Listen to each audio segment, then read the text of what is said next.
হ্যাঁ, নে, এবার বল। জয়গুরু রাধেশ্যাম। জয় গুরু রাধেশ। কাক- হুম। কাকিমা বলেছিল, কাকিমায় জয়েন করতে পারিনি বলে কাকিমা খুব এই যে খারাপও লাগছে। এই জন্য মনে পড়ে গেল রেকর্ডিংটা শুরু করেছি, কাকিমা রেকর্ডিং এ শুনে নেবে। হ্যাঁ, আচ্ছা। বল। জয়গুরু রাধেশ্যাম। বেদ সার শিবস্তোত্রম। নমো পার্বতীপতে হর হর মহাদেব। पशूनां पतिं पापनाशं परेशं गजेन्द्रशकृतिं वशानं वरेण्यं जटाजूटमध्ये स्फुरद्गङ्गवारिं महादेवमेकं स्वरामीश्वरारिम् महेशं सुरेशं सुरारातिनाशं विभुं विश्वनाथं विभूताङ्गभूषं विरूपक्षमिन्द कर्वणि त्रिनेत्रं सदानन्दमीरे प्रभुं पञ्चवक्त्रम् गिरीशं गणेशं गले नीलवर्णं गवेन्द्राधिरूढं गुणातीतरूपम्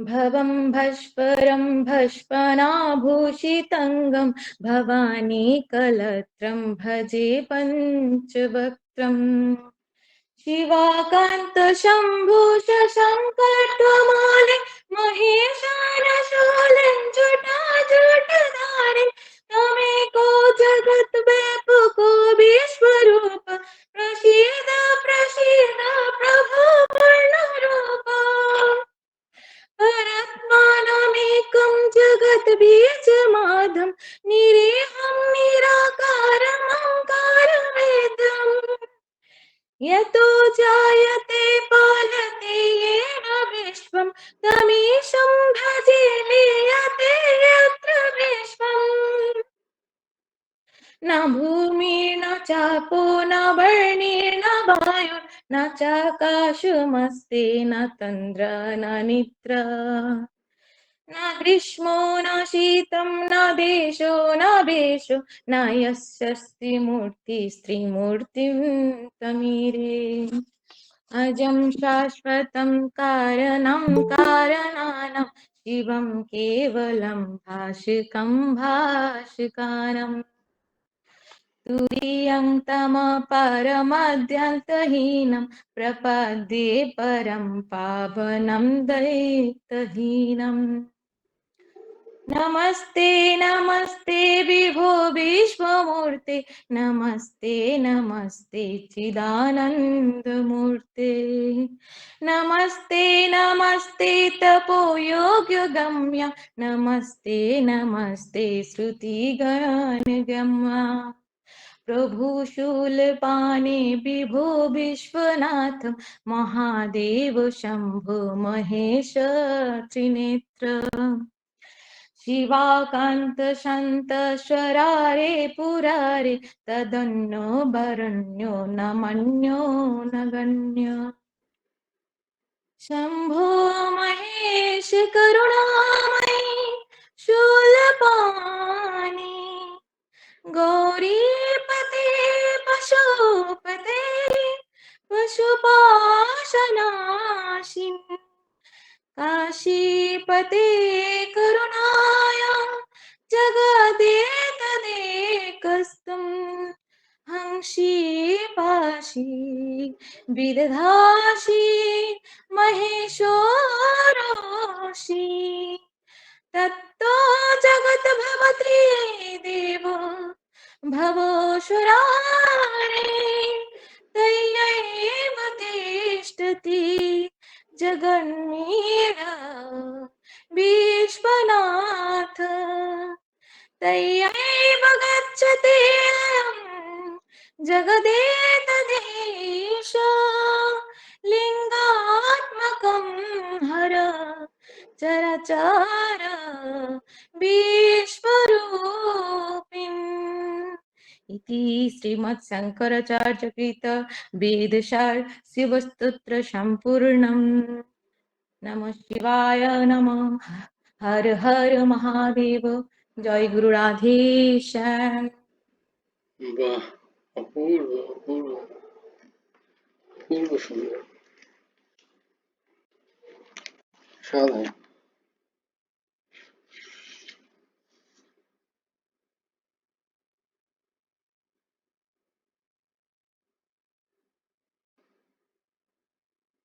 আমাদের পরম পরম সৌভাগ্য যে গুরুদেব আমাদের কত সুন্দর করিয়ে নিচ্ছেন। সোমবার দিন আমরা শঙ্কর বিরচিত শিবতত্ত্বের শ্রবণ করছি। আর এটা বলেছে দিদি, অপর্ণা দি, সকালে যে আজকে করবে। আর দেখো দিদির কেমন শরীরটা খারাপ হয়ে গেল। হ্যাঁ, জয়গুরু রাধেশ্যাম। কাকিমা আমাকে গত সোমবারই বলেছিল যে কেমা এটা একবার পাঠ করবে, তো যে আমার খুব ভালো লাগে। আর ঠিক আছে, হ্যাঁ, পরের সোমবার করবো। তো আমার কাকিমাই জয়েন করতে পারেনি বলে আমারও খুব খারাপ লাগছে। কি করবো? ঠিক আছে, যাক, ভালো হলো যে অ্যাটলিস্ট রেকর্ডিং করার কথা মনে পড়ে গেল। রেকর্ডিংটা হ্যাঁ। শুনতে পাবে। হুম। জয়গুরু রাধেশ্যাম। জয় গুরু রাধেশ। ভালো থেকো। তাহলে আমরা ছিলাম শ্রীমদ্ ভগবদ গীতার 11 নম্বর অধ্যায়। 11 নম্বর অধ্যায়ের কি নাম? পৌলমী মা,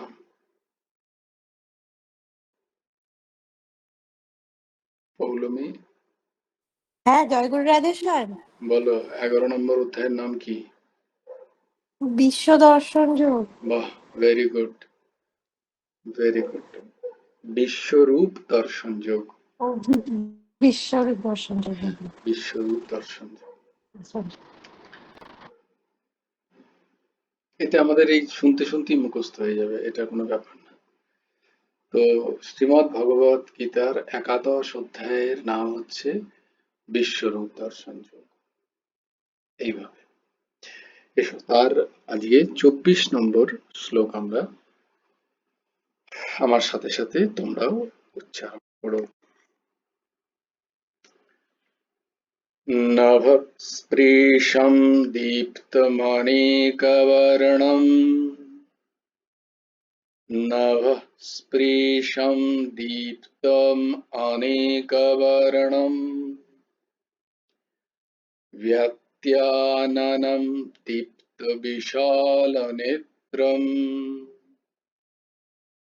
व्यत्याननं दीप्तविशालनेत्रम्, दृष्ट्वा हि त्वां प्रवर्थितान्तरात्मा, दृष्ट्वा हि त्वं प्रवर्थितात् अन्तरात्मा, धृतिं न विन्दामि शमं च विष्णु, धृतिं न विन्दामि शमं च विष्णु। नभः स्पृशं दीप्तम् अनेकवर्णम्, व्यत्याननं दीप्तविशालनेत्रम्, दृष्ट्वा हि त्वं प्रव्यथितान्तरात्मा, धृतिं न विन्दामि शमं च विष्णु। नभः स्पृशं दीप्तमनेकवर्णम्, व्यत्याननं दीप्तविशालनेत्रम्, दृष्ट्वा हि त्वं प्रव्यथितान्तरात्मा, धृतिं न विन्दामि शमं च विष्णु।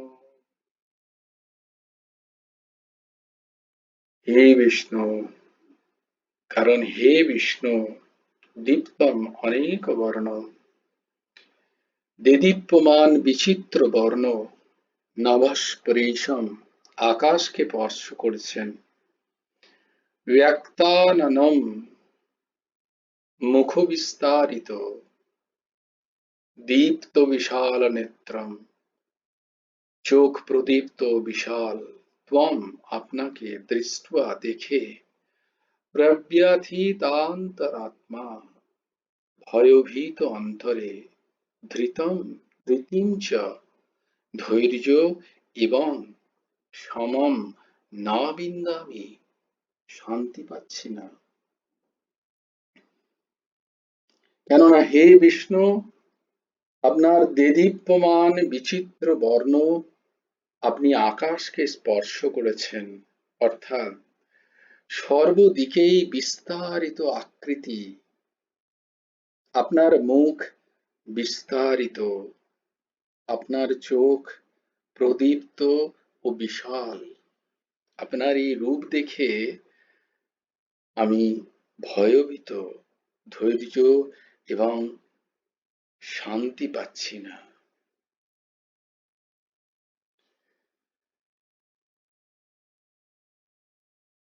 বিষ্ণু বলার অর্থ, বিষ্ণুর কথার মানে যিনি প্রত্যেক অণুতে বিশেষ রূপে বর্তমান, তিনি বিষ্ণু। প্রত্যেক অণুতে।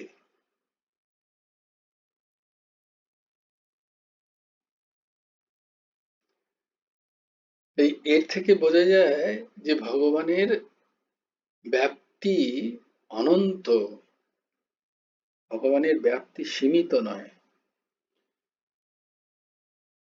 ভগবান কোথায় একটি জায়গায় অবস্থান করছেন না, তিনি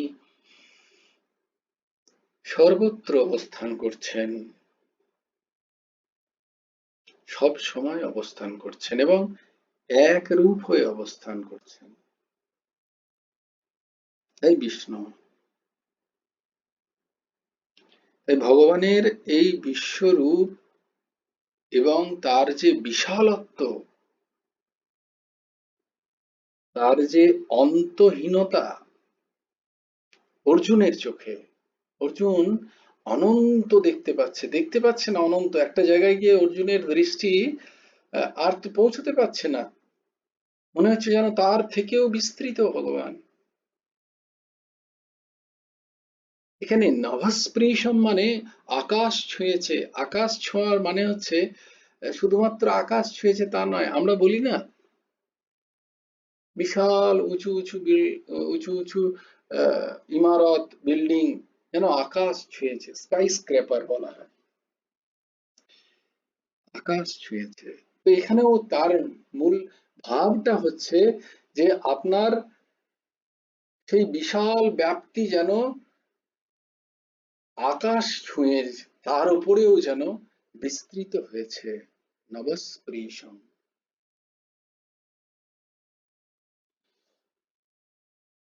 তাই ভগবানের সেই বিশাল ব্যাপ্তিকে বোঝানোর জন্য অর্জুন এখানে ভগবানকে বিষ্ণু রূপে অভিহিত করছেন। আপনি সাক্ষাৎ ব্যাপ্তি স্বরূপ বিষ্ণু।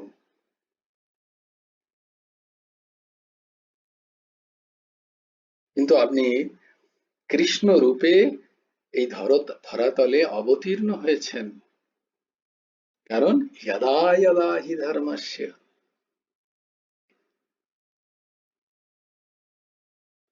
ধর্ম সংস্থাপনার্থায়,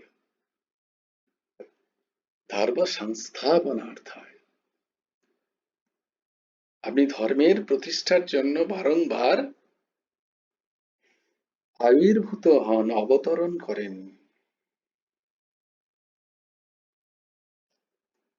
দীপ্তম অনেক বর্ণম, অনেক বর্ণ।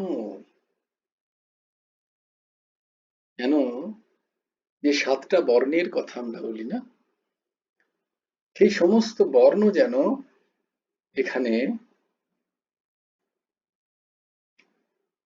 দেখা যাচ্ছে, দৃষ্ট হচ্ছে এবং অতি উজ্জ্বল রূপে তার ছটা যেন আমার চোখে এসে পড়ছে।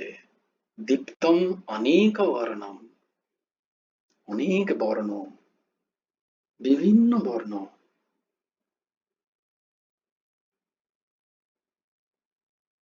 আপনার সেই বিশাল অবয়ব যেন আকাশচুম্বী, আকাশকে চুম্বন করছে, আকাশচুম্বী, আকাশকে স্পর্শ করছে যেন।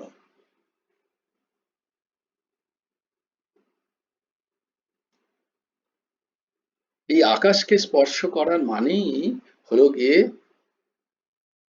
যেন আমারও আমার দিব্য দৃষ্টি প্রাপ্ত হওয়া সত্ত্বেও আমি যেন আপনার ব্যাপ্তিকে, আপনার বিশালত্বকে আমার ঠিক ঠিক দর্শন হচ্ছে না, তাই জন্য আকাশ পড়ছে, এই ভাব।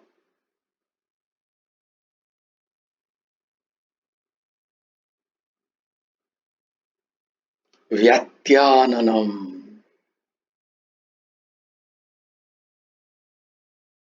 ব্যাত্যাননম, আনন মানে মুখ, ব্যাপ্ত ভয়ঙ্কর কোন জন্তু যখন বিশাল মুখগহ্বর দিয়ে অন্য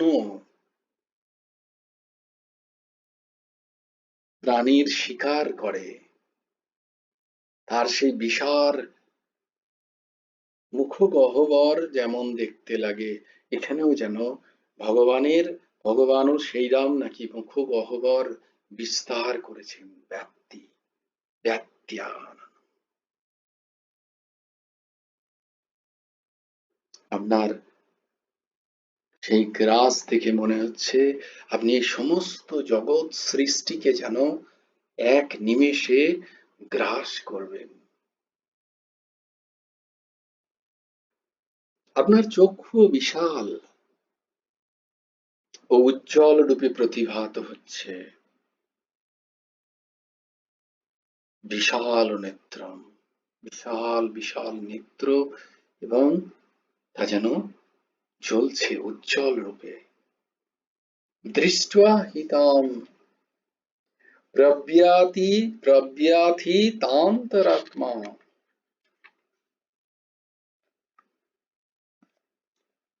আপনার এই বিশাল ভয়ঙ্কর উগ্র উজ্জ্বল রূপ দেখে আমি অধৈর্য হয়ে পড়ছি, আমার শান্তি যেন কোথাও উধাও হয়ে যাচ্ছে, আমি বিচলিত হচ্ছি, আমি ভেতর থেকে অশান্ত হয়ে পড়ছি, আমি সহ্য করতে পারছি না, আমি ধৈর্য রাখতে পারছি না।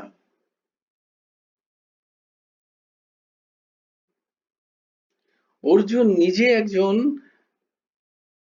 যোগী, বিশাল বড় যোদ্ধা, তাই তার মানসিক স্থিতি স্বভাবতভাবেই অতি উচ্চ স্তরের, একজন ক্ষত্রিয় সে, আর মানসিক দৃঢ়তা নিয়ে কোনো সন্দেহ থাকার কথা নয়। গান্ডীবধারী অর্জুন, পাশুপতধারী অর্জুন,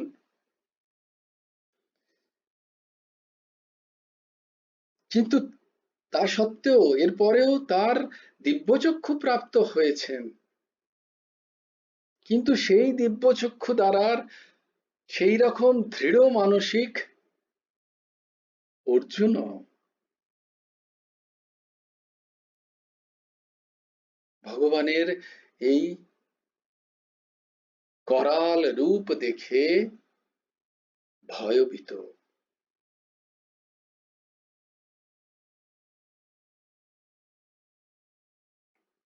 কিন্তু সঞ্জয়ও দেখছেন ভগবানের এই রূপ, সঞ্জয়ও দেখতে পাচ্ছেন, কিন্তু সঞ্জয় ভয় খাচ্ছেন না, সঞ্জয় ভীত নন, সঞ্জয়ের মধ্যে কোনো অধৈর্যতা নেই,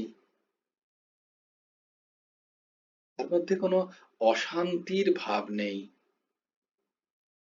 কারণ কি? এখানে রামসুখদাসজি মহারাজ বলছেন সন্ত পরম্পরার মুখনিসৃত ব্যাখ্যা পাওয়া যায় যে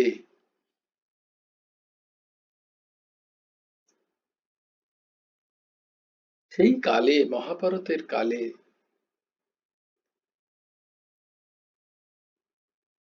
শ্রীকৃষ্ণ তত্ত্বকে যারা ঠিক ঠিক জেনেছিলেন, শ্রীকৃষ্ণ তত্ত্ব, ভগবত তত্ত্বকে শ্রীকৃষ্ণ যে তাদের মাঝখানেই শরীরধারী হয়ে ঘুরে বেড়াচ্ছেন, সেই শ্রীকৃষ্ণ তত্ত্বকে ঠিক ঠিক যারা জেনেছিলেন তারা হলেন চারজন।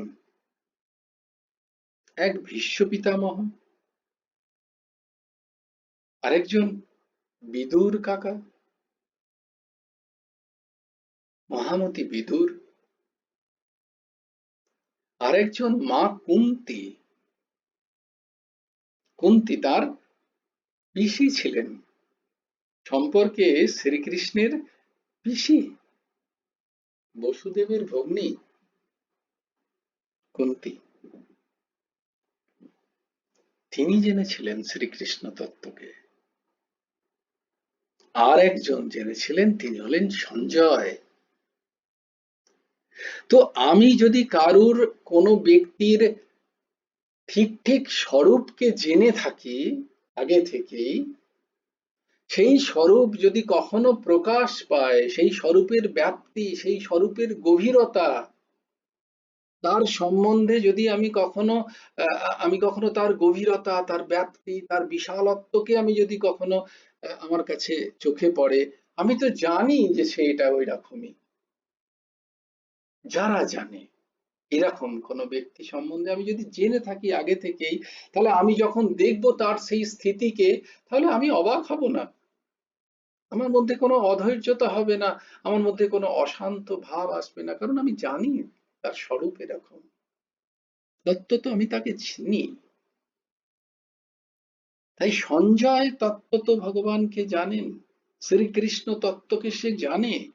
তাই কৃষ্ণই যে সেই বিশাল বিশ্বরূপ দর্শন করাচ্ছেন, তাতে সঞ্জয় কিন্তু ভীত নন, সন্ত্রস্ত নন, তপ্ত অনুতপ্ত নন, অধৈর্য নন, অশান্তি তাকে ছুঁতে পারেনি। কিন্তু অর্জুন ঠিক ঠিক তত্ত্বত শ্রীকৃষ্ণকে অতটা জানতেন না। তাই অর্জুনের এই বিমূঢ় ভাব, কিং কিং কর্তব্য বিমূঢ়, বিমূঢ় হয়ে গেছেন অর্জুন। এই আমার সখা, অথচ কি অদ্ভুত তার প্রকাশ।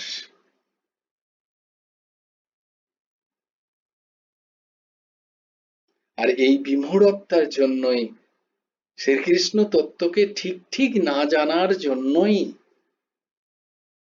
অর্জুন কৃষ্ণের ওই বিশ্বরূপ এ সহ্য করতে পারছেন না, দেখতে পাচ্ছেন না ঠিক ঠিক, দেখে অবাক হয়ে যাচ্ছেন, বিস্মিত হয়ে যাচ্ছেন, ভয়ভীত হয়ে যাচ্ছেন।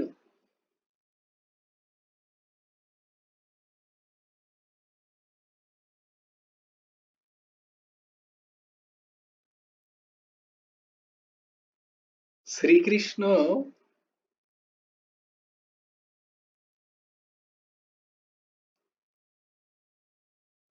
যেখানে কৃপা দৃষ্টি বর্ষায়, সেখানে তিনি স্নেহশীল, স্নিগ্ধশীল, সেখানে তিনি সহজ সরল গোপ বালক। তার ঐশ্বর্যকে সেখানে, তার মাধুর্যের ভাবের প্রকাশ, ঐশ্বর্যকে তিনি ঢেকে রেখেছেন।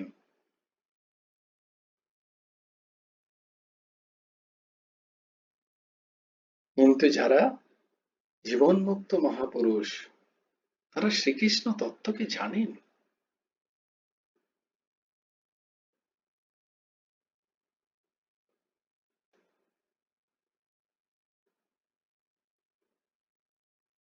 সঞ্জয়ের বিনা চাওয়াতেই তার বিশ্বরূপের দর্শন হচ্ছে।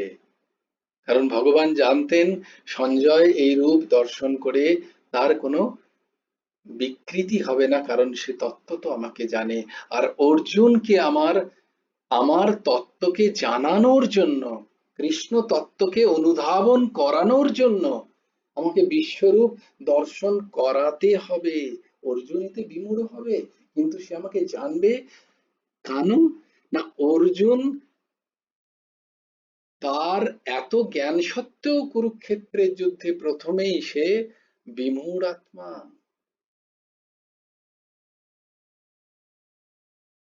সে বিমূঢ় আত্মা।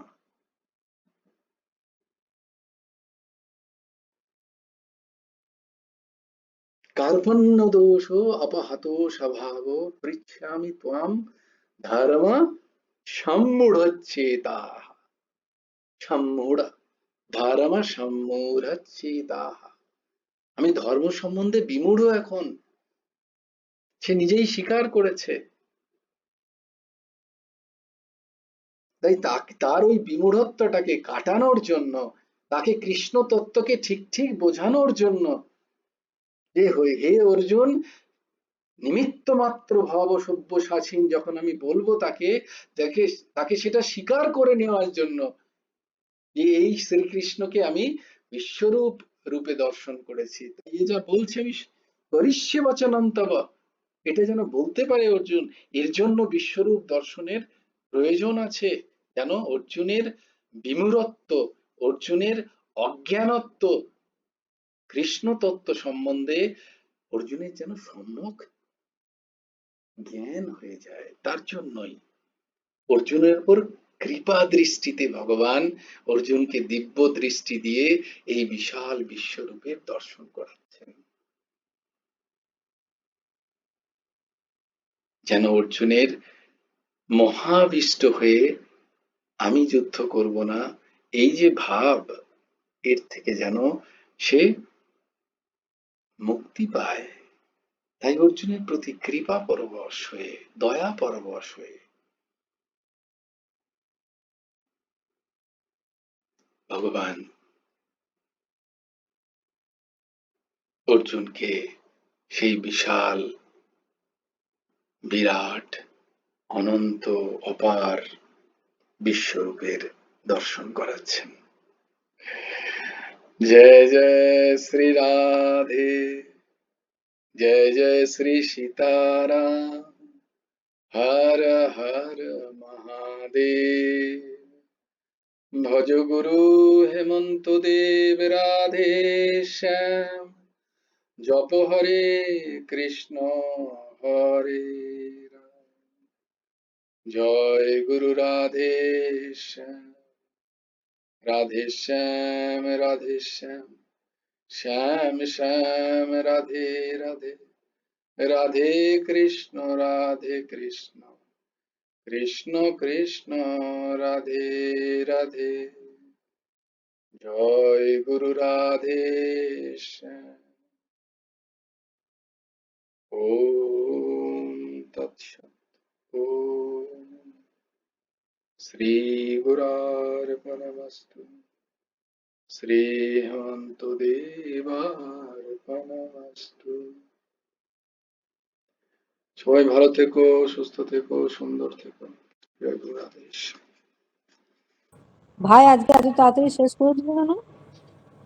11:15 বাজছে গো। হ্যাঁ 10:43 বাজে। আচ্ছা 43 বাজছে।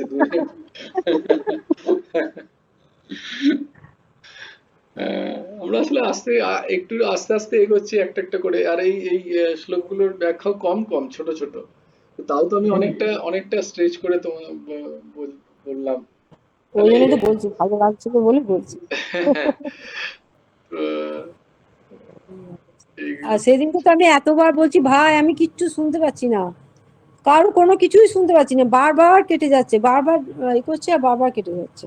এই রে, তা কিছু আমরাও শুনতে শুনতে পাইনি পাচ্ছি যে তুমি বলছো শুনতে পাচ্ছি না। হ্যাঁ আমি শুনতে পাচ্ছি। আর তোমরা কিছু শুনছো, তুমি বলছো একবার করে, কিন্তু আমি বলছি যে ভাই আমি কিচ্ছু শুনতে পাচ্ছি না, এত নেটের প্রবলেম হয়েছে সেদিনকে। নেটের প্রবলেম, হ্যাঁ, হ্যাঁ, নেটের সমস্যা। কিছুতে আর শেষকালে তো আর লাগাতেই পারছি না এটাতে হাত দিয়েও, ওহো, নিয়ে তারপরে বন্ধ করে দিলাম। হ্যাঁ, নেটের খুব সমস্যা মাঝে মাঝে। খুব সমস্যা হচ্ছে এখন। বেশ, জয় ভালো রাধে থেকো, শ্যাম। হ্যাঁ, জয় ভালো গুরু রাধেশ, থেকো, জয় তুমি গুরু ভালো রাধেশ, থেকো ভাই। হ্যাঁ, জয় রাধে। জয় গুরু রাধেশ।